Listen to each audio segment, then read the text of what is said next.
Wapendwa wa Mungu, asubuhi ya leo katika somo la kwanza tunapata historia ya huyu aliyekuwa anaitwa Eleazari anadhihirika kwetu kama mtu mwenye msimamo. Anayo msimamo kali kuhusu imani yake. Tunaona katika kitabu hicho cha Makabayo analazimishwa kukula kile ambacho ni cha kuleta fedhaha, na anakataa, anakuwa na msimamo, na basi kwa sababu ya msimamo hiyo hadi anakufa, anauawa. Msimamo wake unadhihirisha uhodari na uadilifu katika imani. Msimamo wa Eleazari unadhihirisha uhodari na uadilifu katika imani. Na mara nyingi tumekosa uhodari na uadilifu katika imani yetu kwa sababu wakati mwingine hatuna msimamo. Tukisema kuhusu imani yetu, tukipata majaribu ama vishawishi, tunafadhaika, tunapata hofu, tunapata mashaka, na basi imani yetu inayumbayumba, msimamo wetu unapotea. Leo tunaalikwa kuwa kama huyu Eleazari aliyekuwa na msimamo dhabiti katika imani yake. Katika injili ya leo tunaona pia Yesu anapotembea, kuna huyu anayeitwa Zakayo, mtoza ushuru, na alikuwa na hamu sana ya kumuona Bwana wetu Yesu Kristo. Mwinjilisti Luka anatuambia kwa sababu ya umati wa watu na kwa sababu ya ufupi wake alipanda mkuyu ili aweze kumuona Yesu akipita. Lakini Yesu hakupita tu. Alipofika pale alimwambia Zakayo, shuka, leo mimi ni mgeni wako. Na nini kinachotokea? Waliokuwa wanatembea na Yesu wanaanza kunungunika.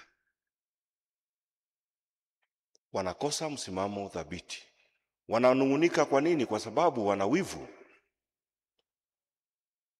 Wananungunika kwa nini? Kwa sababu wanamuonea Zakayo kijicho. Wamemhukumu tayari. Lakini Yesu anapoingia nyumba ya huyu jamaa anaitwa Zakayo, tunasikia Zakayo anakiri, anakuwa na uhodari, anakuwa na ujasiri, anakiri kwamba wale wote nimewanyang'anya nitawarudishia mara 4, na nusu ya mali yangu ninaitoa. Uhodari na uadilifu katika imani. Kumbe tunapokutana na Yesu, kumbe tunapokutana na Mwokozi wetu, anatupa neema ya kuwa waadilifu na kuwa wajasiri. Lakini mara nyingi kuna baadhi yetu wanakuwa kikwazo. Umati wa watu walikuwa kikwazo kwa Zakayo kukutana na Yesu. Ufupi wetu, ufupi wa Zakayo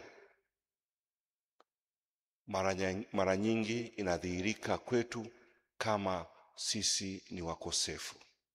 Tunakuwa wafupi wa imani, na kwa sababu ya ufupi wa imani mara nyingi hatumuoni Yesu, hatumtambui Yesu anapopita.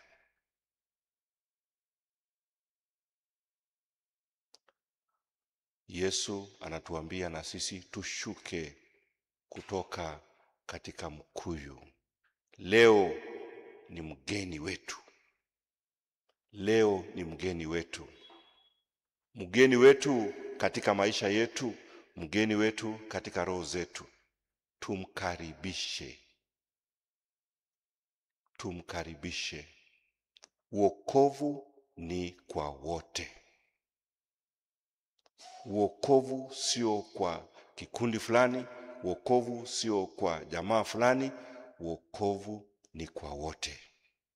Tuombe Mungu atupe ujasiri wa kusimama kidete katika imani.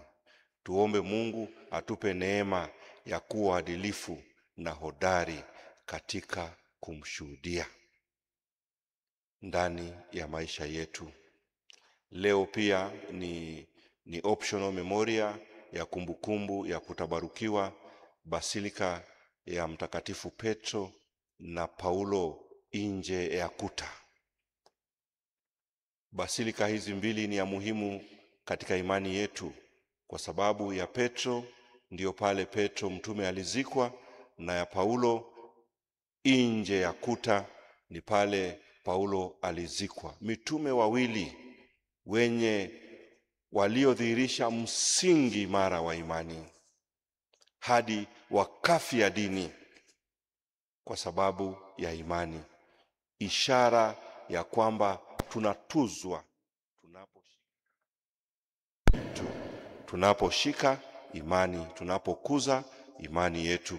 Tuombe Mungu atupe basi neema na ujasiri wa kutunza na kushika imani kamili. Tumsifu Yesu Kristo.